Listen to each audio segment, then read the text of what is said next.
Thanks for coming, everyone, to today's CITP Lunchtime Seminar. Today we are very fortunate to have Professor Katie Shilton from the Information School at the University of Maryland. It's a very apt talk for many of us, I think, because she's working at the intersection of mobile app development and ethics, two topics that we've talked about, I think, in other seminars, but never together.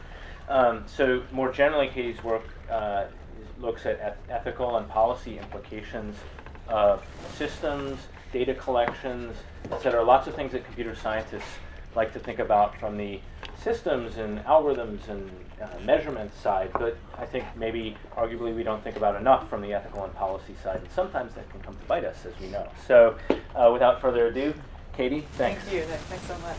I'm really pleased to be here. Thank you so much for having me. It's been kind of a Maryland high school. We've had a lot of us, and so I'm thrilled to be here.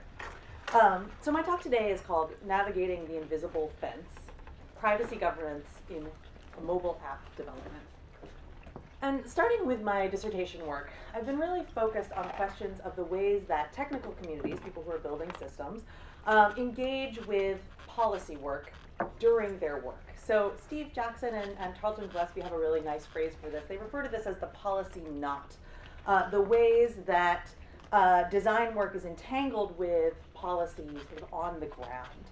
And so, I think of policy as not just something that governments make, right, but something that happens during design as well. Sometimes with my students, I talk about big P policy, that's like law, and then little p policy, which is what's happening on the ground. And this talk is somewhere moving from the little p to the bigger p's, medium-sized p's.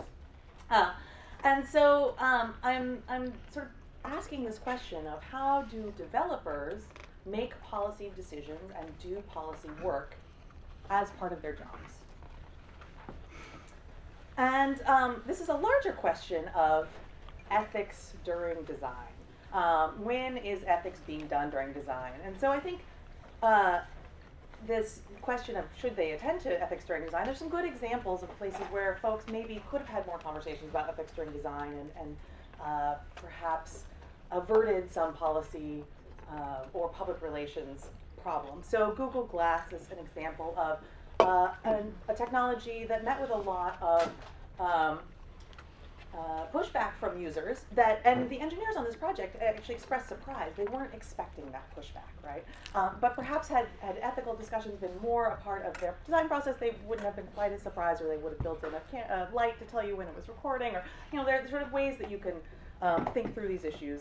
Similarly, Uber's God view became publicly known, and it was something that executives were using to they were kind of parading it around and say, look, we can see where all of our users are at all at the same time, and making this view accessible was an ethical decision that was based on particular corporate values that didn't align well with users' values. And again, they got a lot of pushback from users and from the press and from watchdogs saying, don't do that. So I think, as the Uber example suggests, ethics are important to consider during the design of mobile applications because phones, as all of you know, are way more than just phones, right? So 64%, as of October 2014, these are wonderful Pew statistics. Pew is great at keeping statistics, but sorry, they're only 2014, that's the latest they have at the moment. So 64% of American adults own smartphones. 63% of adult cell phone owners use those phones to go online. 50% are downloading apps. 74% of adult smartphone users use their phone to get directions or other information based on their current location, so using location services.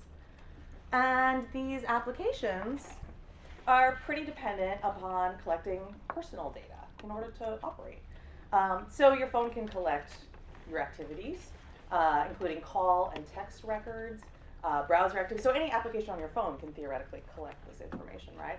Your browser activity, so what you've been looking at online, app activity, how frequently you play Angry Birds, whether you switch directly from Angry Birds to the New York Times, your sleep times, because you stopped playing Angry Birds, right? You put the phone down, you don't do anything with it for 8 hours. Your location, using GPS or Wi-Fi or cell tower location. Your movement, using accelerometer data. Your contacts, using your address book and call records. And images, using your camera roll. So all of this data positions mobile app developers as really interesting ethical agents. Developers are making decisions about what data to collect, how long to keep that data, whether to share that data or sell that data to a third party, to advertisers. And they have to, as they make these decisions, contend with many different kinds of policy. So there's national and international policy. In the US, there's very little policy that governs use of this data at the moment. But in Europe, there's quite a bit more, so they may have to contend with the European data law. State policies can vary state to state. California, for instance, has pretty progressive privacy laws about what developers can do with this data, so they may need to attend to state law.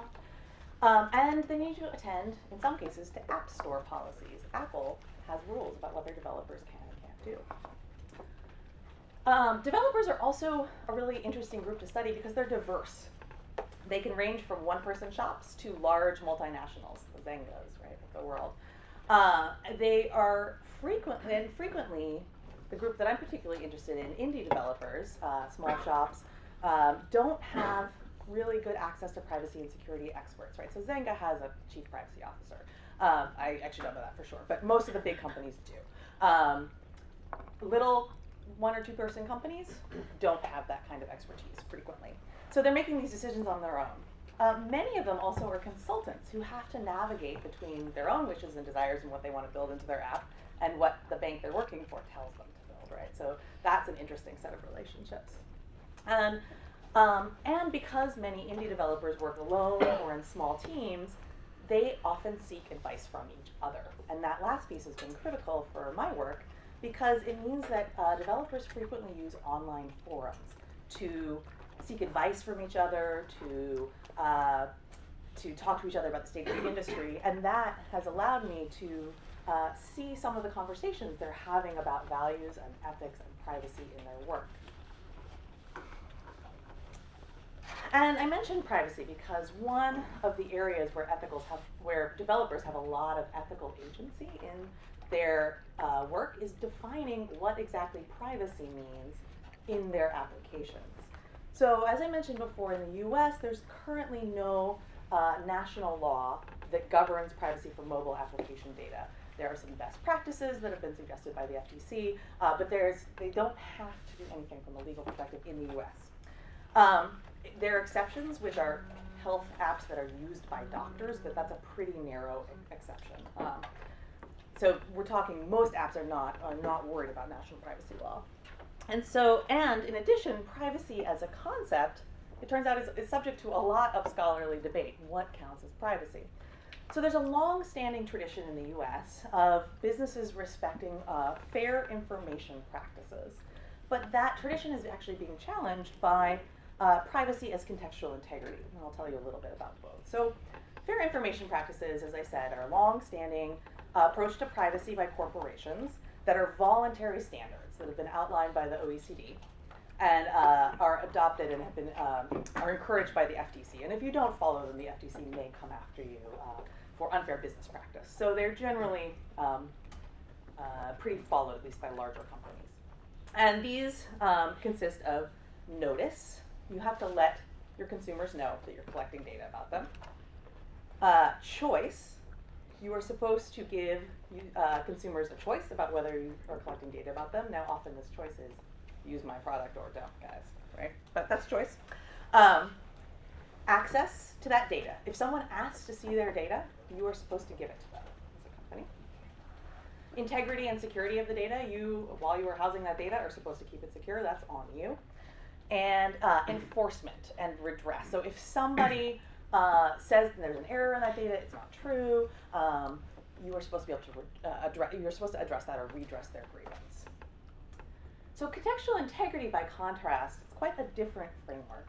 It instead defines appropriate flows of information, and those appropriate flows depend upon the social context in which the interaction is happening and the norms within that context. So it depends on who the actors are who have access to the data, what the sort of norms around confidentiality are in that space. The transmission principles, are you anonymizing the data? Are you making it confidential in some way? And this, a classic example of this is in your doctor's office. It is very appropriate for you to tell your doctor a certain number of things about your health. It would be very inappropriate for the doctor to tell you about their health, right? So certain kinds of information exchange are very normal, and we learn those norms over time in context. And this is an idea that has really taken off in the privacy world, and it empirically is checking out as true that people do understand privacy this way. But it's a real contrast to how we've defined privacy in commercial applications in the past.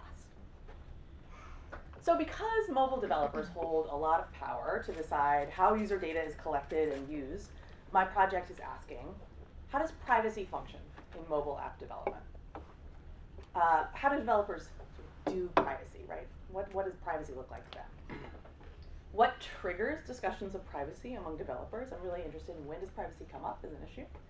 And how is privacy legitimated in this community? If they think it's important, why do they think it's important? Right? And on whose authority? And then finally, how is privacy delineated and defined in this community? What counts as privacy? What are they defining as privacy?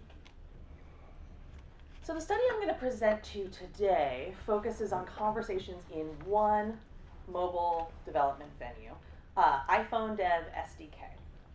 And hanging out in this forum feels like nothing so much as hanging out at a water cooler in an office. It's actually a really neat experience. I didn't expect that before I started in the forums. But these developer threads are really rich. Developers often write in to ask for advice, or to talk about the state of the industry, or to gripe, or to brag about sales, or to share expertise, all of the things you might do in a sort of informal environment in your office. The developers use handles and icons to identify themselves, but often these are very barely pseudonymous. They frequently use logos from their businesses. Sometimes I've seen email addresses as handles. So they're really adopting their professional identities in these forums. And perhaps as a result of that, they're pretty nice spaces. Sometimes when you think about online forums, you think about trolls and flaming. There's very little of that happening here. I think because this is a really professional space and people are using real world identities or close to them. So we chose this particular forum because this is the largest iOS forum, Apple developer forum, that's not run by Apple. So Apple has a big one, but you have to have a developer key, which means that you have to have paid money to Apple to get a developer key. This one is independent, and it has a bit of a different feel to it because of that. And we were interested, for one thing, in how developers talk about Apple. So we figured this would be a good place to look. And I noticed this was the right place to start when I started to see some of my key informants from interviews I'd done previously showing up at the forums. So people seem to be there, experts in the community seem to be there.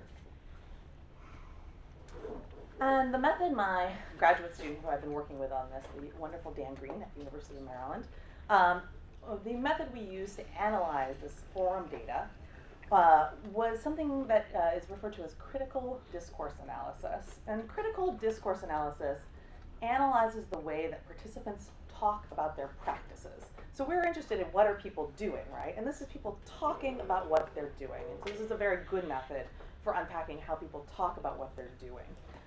And we searched for threads. The forum is huge. So we searched for threads containing the word privacy and pulled them all into qualitative analysis software.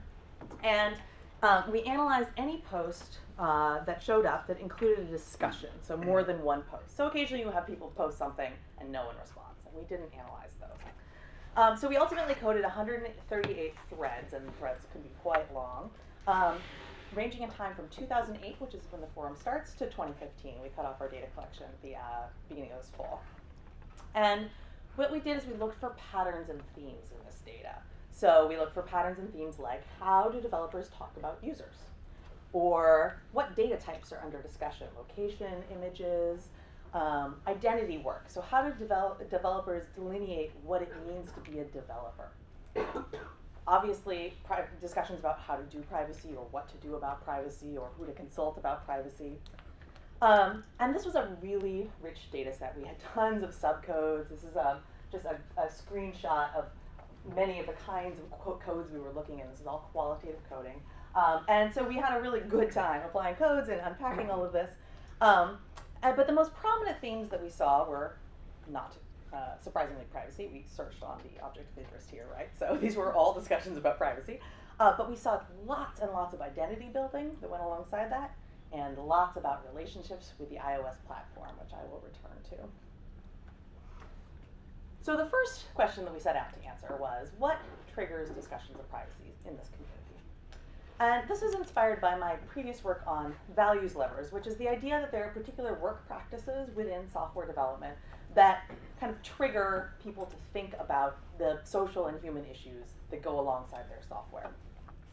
So these are the sort of aha moments when ethical issues become relevant to software work. And so in my previous work on mobile sensing and on internet architecture, values levers have included things like working on interdisciplinary teams, seeking user feedback, it's a really good time when this happens, gaining new funding, and navigating internal policies such as having to clear the IRB. Okay? And so I've learned from these that privacy is frequently a value relevant to ethical discussions, that it comes up a lot.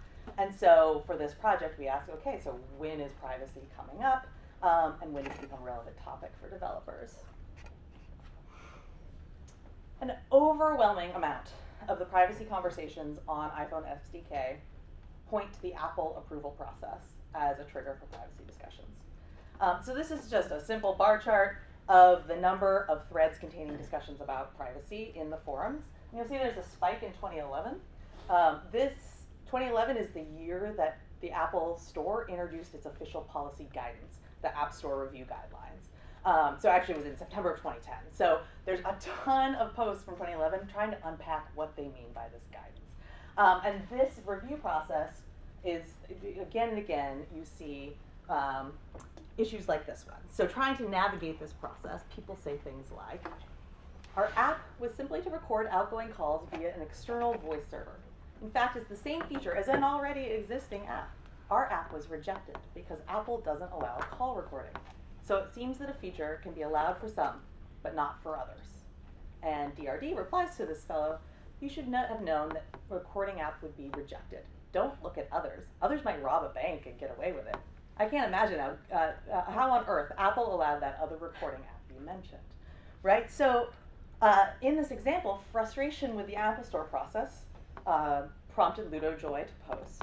And it triggered this discussion about the ethics of call recording, which is probably not what Ludo Joy meant to do, right? But it developed into a conversation about, well, just because other people do it doesn't mean you should. And that was the most frequent lever we saw, but there were others as well that were really interesting to us. Another lever for privacy discussions was hitting a technical constraint. Developers would write in for advice as to why they couldn't perform a particular function. For example, Madden 4K says, hi, I was wondering, how can I access the latest photo from the camera roll? I want to have a button that says, use latest photo. And Riley J responds, from what I understood, you can't access the camera roll like that because it could be a possible privacy breach. So when Madden 4K hits a technical barrier, Riley J explains, rightly or not, I don't actually think he's correct about this, but rightly or not, that he believes it's because of Apple's built-in privacy protections. Or 33CD3 said, I want to capture a video from the iPhone camera without pressing any button, and the user don't even know, without opening camera view, so the user don't know that the camera is working. Is it possible? And Smithdale89 says, I think it would be possible. Definitely a huge invasion of privacy, though, in my opinion, and I doubt Apple would approve it. So in this example, Smithdale89 seems to think access is technically possible, but won't be allowed by an Apple reviewer. Another lever for privacy discussions was analyzing metrics. So often looking at data or discussing data collection made privacy something that was relevant to developers. So for example, Coder Pro wrote, I'm constantly thinking about ways to do a better job promoting my app. And I just recently found out about Google's analytics tool. It sounds like something that could be very useful, but before I started implementing it, I just want to get you guys' take on it. How does it work? How well does it work, and is it buggy? Does it interfere with your app at all? How exactly does it go about sending the information to Google's server, and how often? Is this something that might upset users because of privacy concerns? So Coder Pro considers privacy to be a concern for evaluating the use of this new metrics tool, one of a number of concerns, right? Primo TM says, also note that these App Store analytics stats are only for apps where the user has agreed to share data with developers. I have no idea what percentage of users agree, but I don't think it's high. And then Alifor writes, will this not automatically be accepted by a user? If not, Apple shows us incorrect data which we cannot rely on. And developer 69 says, don't think so, due to privacy issues. So in this example, the discussion is about whether users can be automatically opted into metrics tracking. And developer dev69 implies that Apple wouldn't automatically opt users in because of privacy concerns. A last lever that we saw for privacy discussions related to the collection of metrics was interacting with third parties, particularly software development kits or SDKs. So this term often refers to companies that collect metrics. So in this community, SDK frequently is used to refer to companies that collect metrics and or provide advertising services. So for example, Ethan W. wrote, what is the best SDK company?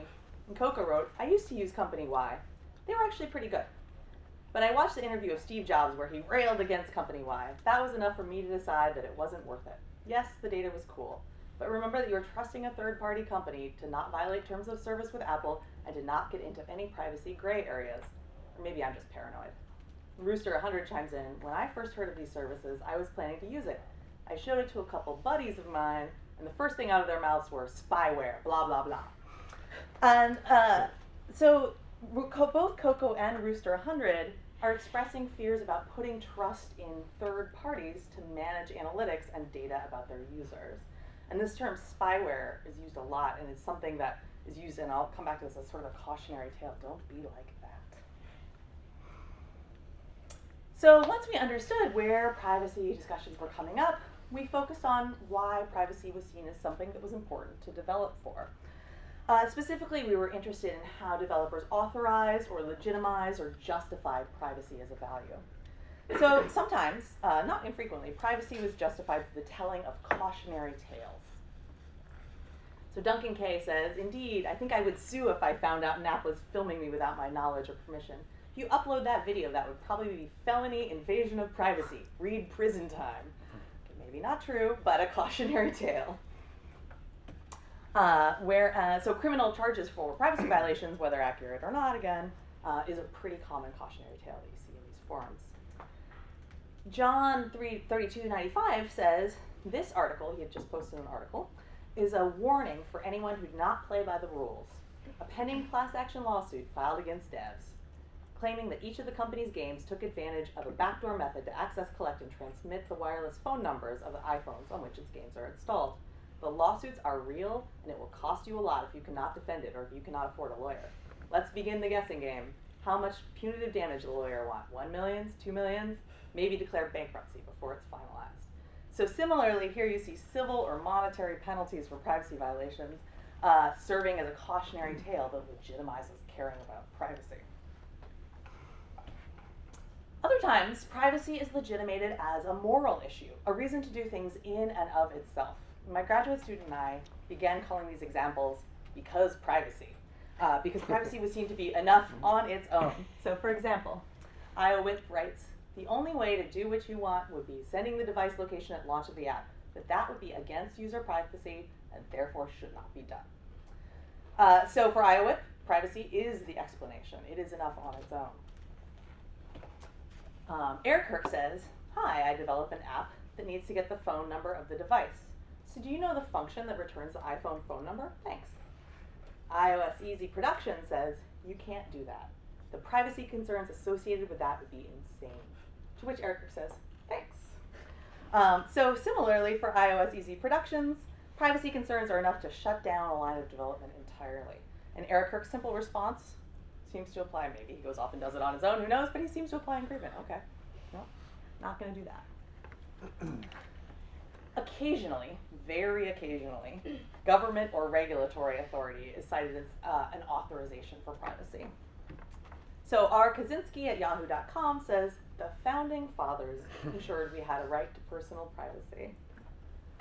Or Combo App says, the FTC quote says it all. If you're developing mobile apps, you have to give the straight story about what your app can do and be transparent about your privacy processes. So whether it's the Founding Fathers, which is likely standing in for the Constitution here, or the regulatory power of the Federal Trade Commission, government authority is occasionally cited as a reason that you should care about privacy. Much more common, however, were appeals to users' authority.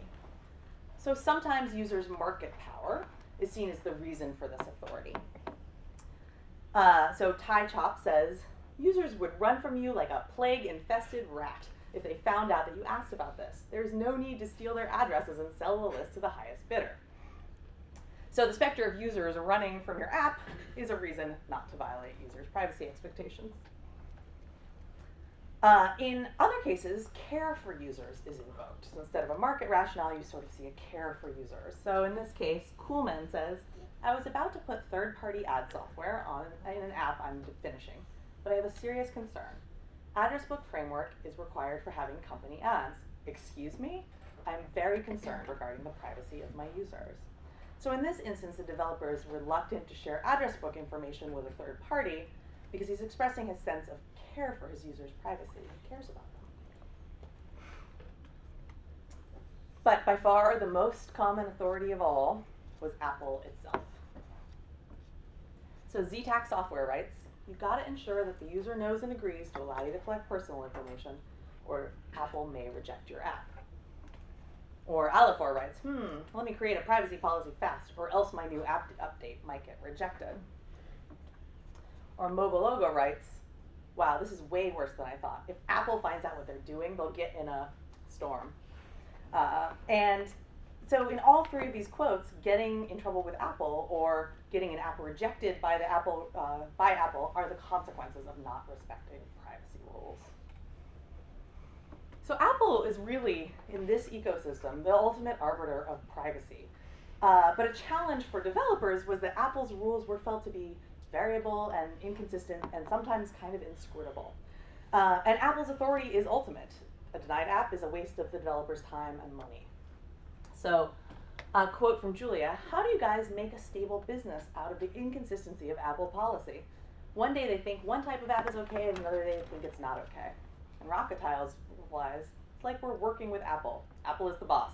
So when boss changed mind, then we should too. And so this, in this conversation, Julia expresses her worry that Apple's rules are too variable to deal with, when Rocketile responds by reinforcing Apple's authority, right? Live with it or get out of the ecosystem. So this authority combined with what was felt to be an inscrutable policy made privacy into a sort of invisible fence for developers.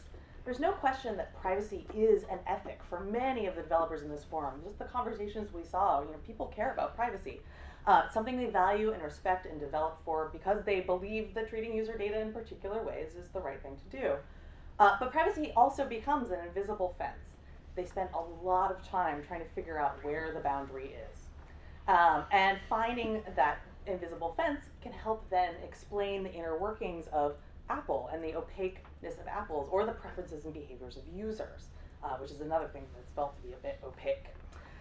So the invisible fence also prevents developers from doing everything they would like to do, and it can punish those who step out of line.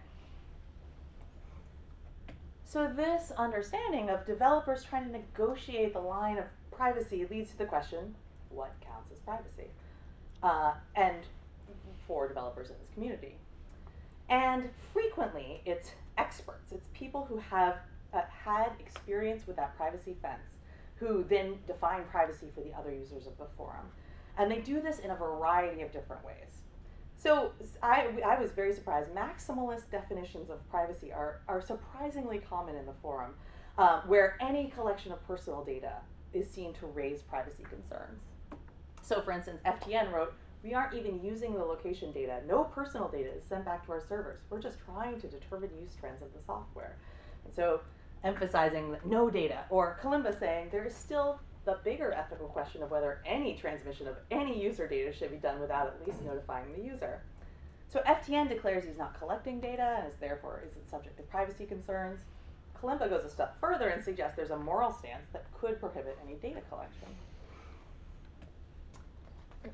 Most definitions were not so maximalist. Another set of privacy definitions in this community center on prohibitions against sharing data beyond your application or beyond your app company. So a quote from Gish 1982, my concern is, does Apple or other companies like SDKC also collect user location using UDID, which is an identifier, at the same time that our own servers collect that data? If so, is that a privacy violation? So Gish 1982 is concerned that their app is unwittingly providing data to third parties such as Apple or this SDK in question. Or Alifor says, App Z sharing user location and data with a third-party companies is on the edge of a privacy lawsuit. So Alifor suggests that an app that knowingly shares data with third parties may get sued. And so both of these indicate understandings of privacy that focus on prohibitions about sharing data. But the overwhelming majority of privacy definitions in the threads focus on notice and consent.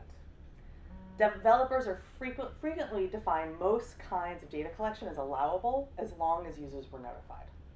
So Duncan K says, are you asking if you can track the location of every user for your app? The answer is yes, with the user's cooperation.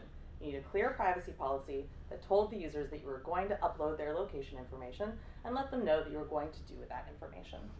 So Duncan K emphasizes that as long you can collect any kind of data you'd like as long as you notify users that you're doing so. And here are two quotes that I used earlier, but here I'm using them for their privacy definitions. So ZTAC Software said, you've got to ensure that the user knows and agrees to allow you to collect personal data, or Apple may reject your app.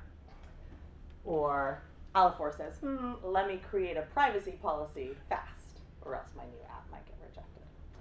So both focus on user notification as the key to preventing privacy sanctions by Apple. So what does all of this tell us? What can we learn about studying mobile developers? What can we learn about privacy specifically? There are takeaways, I think, here for both improving privacy by design, which is the major US approach at the moment for improving commercial privacy. And there are takeaways to improve workplace practice to ensure that privacy is an accessible and legitimate design requirement. So the current situation in the iOS ecosystem is what I would describe as trickle-down privacy. Apple is a regulator in this space. It's an effective regulator, but it's not a very transparent regulator. Its regulations are prescriptive and fairly narrow. So in particular, Apple's definition of privacy are missing some of the definitions that have taken the academic and the legal world by storm. Contextual notions of privacy, that consumers' expectations are nuanced but predictable and vary by context, are not part of the current discussion. We didn't see that in these forums at all. And so Apple guidance might also consider encouraging more flexible best practices that allow developers to be creative in their approaches to defining privacy and pleasing and protecting their users. And there's good policy guidance out there that could help craft more flexible policy. The Future of Privacy Forum and the Center for Democracy and Technology have authored best practice guidelines that do take into account contextual notions of privacy. And so I think our task as a policy community and a technical community is to think about how we might make these more commonly discussed in the forums, right? How might we move this privacy discussion from academia into practice? And that leads, I think, to a second set of takeaways, which is thinking about how to improve workplace practices so that privacy remains relevant and is also defined and implemented in ways that make sense for users. Notice and consent has been shown not to make a lot of sense for users. Users don't read notice, they don't understand consent. So how might we make privacy make more sense for users? So a major takeaway, I think, from this study is that these forums serve as a space for ethical debate and deliberation. So like Steve says, thanks for the help. I realized I didn't consider the malicious way that information could be used. Or Cyrus says, good points. I hadn't even considered the invasive image capture implications to this.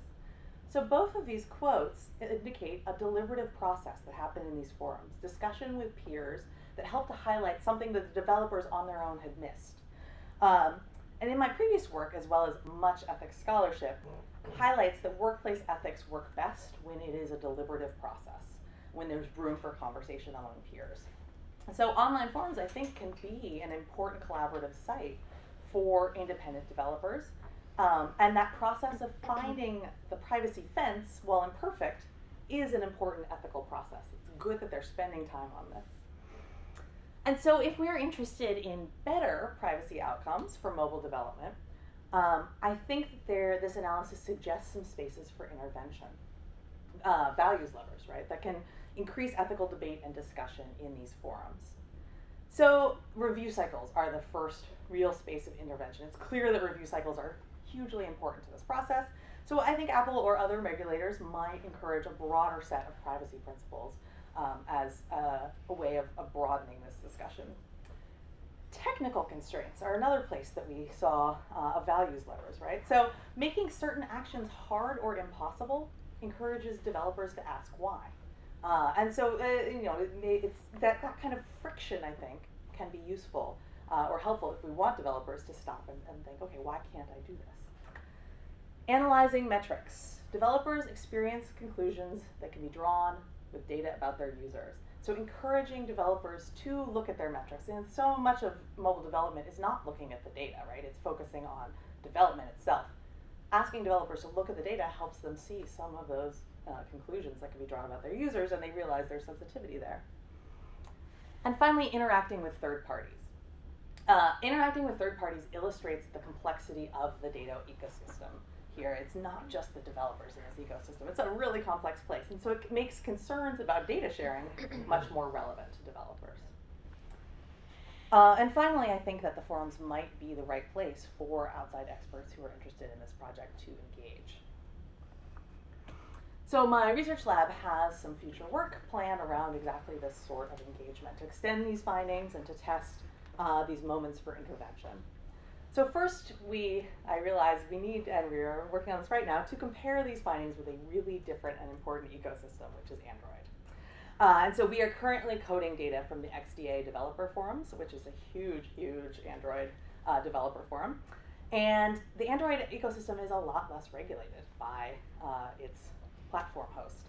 And so we're really interested in investigating how that impacts privacy discussions. And a small spoiler for this future research is one of the first things that we've found so far is that Android developers identify much more with the platform than the iOS developers. The iOS developers, as you could sort of see, had a kind of contentious relationship with Apple. They loved it sometimes, and sometimes they were very mad at it. The tie between Android and the Android developers and the platform is much tighter. So we're not sure how that will work out for privacy, but we're very interested. Next, we also want to discuss, or we want to explore how developers talk about other ethical issues. Privacy was a really natural place to start, but security, equity, and fairness could be really interesting things to investigate in this space. So we are working on coding data from both forums to look at probably security next. How do developers talk about security, and how do they implement it, and what do they mean by it? But we'd also really like to think about how they talk about fairness or equity. The challenge there is those are much harder terms to search for. Privacy is a very nicely, there's a word that means it, right? They don't talk about equity outright, so how do we search for those conversations? So it's something we're working on. We're also working on surveys for this community that we plan to post in these forums and get out through other channels to start to generalize from these results and also look for differences in demographics and team size and experience. We sense that there may be some there from this qualitative data. We'd like to find out more about that. We're also testing a variety of possible interventions. For example, is it helpful to introduce consumers' contextual expectations into forum discussions? With my collaborator, Kristen Martin at the George Washington University, we've collected data about consumers' privacy expectations for mobile applications, and specifically contextual expectations. So where we've given them little vignettes where we change factors in the background on the fly, and we ask them, does this meet your expectations? So what we have found is things like, unsurprisingly, people expect their navigation apps to collect their location information. They do not expect their symptom tracking apps to do that. And so if we present this data to developers, perhaps in a dashboard format they can play with and see where their app falls, would this be a helpful intervention? So we are working on testing that. We need a UI designer to help us with our dashboard. This is not a good dashboard, but it's a mock-up. And finally, we're working on improving privacy education for mobile developers. We have a collaborative project with the CS program at the University of Maryland, and specifically a professor who teaches a mobile development MOOC. And we're developing a workplace simulation that would simulate the process of getting an app rejected and what you do next, to see what kinds of interventions we throw at the teams make a difference in terms of how they discuss privacy, whether they can talk about contextual privacy more, things like that. So we are going to test various kinds of policy guidance that we could give them. Visualizations of the data sharing ecosystem perhaps would be one way of intervening, giving them access to data about user expectations, and we want to see whether those lead to better privacy outcomes in the simulation. And finally, the work I presented here today and all of this future work would not have been possible without my team, my lab. So first, my wonderful collaborator, Dan Green, who's been helping me on the coding of all of this forum data, and the whole ethics and values of design lab at UMD. This is me on a screen. I'm frequently on a screen, and the rest of my team. And so thank you so much, and I'd love to take questions.